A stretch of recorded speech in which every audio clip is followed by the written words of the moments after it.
Social Security. So these are just some of the figures for Social Security. The maximum, if you are still working this year, went from 176,125 to 184.5. The earnings limit. So this number right here is if you are below retirement age, but you retire and collect Social Security, you can still work and earn this wages. Keep in mind that's earned income only. So you still can have retirement income, interest, dividends, and such. The only thing that would be limited on prior to the 67 full retirement age is earned income, other wages.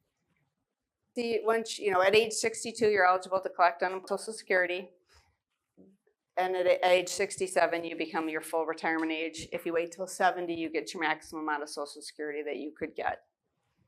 Medicare rates. I get this question every single year. About 5 years ago, maybe more, they started, instead of having one Medicare rate amount for everybody in an effort to save money and cover the high cost of medical, they started charging a higher rate for Medicare. If your income was over these amounts, if 109 for individuals, 218 for marrieds, you started paying more for your Medicare than just the standard rate. So this would be Part B is regular medical, Part D is prescription.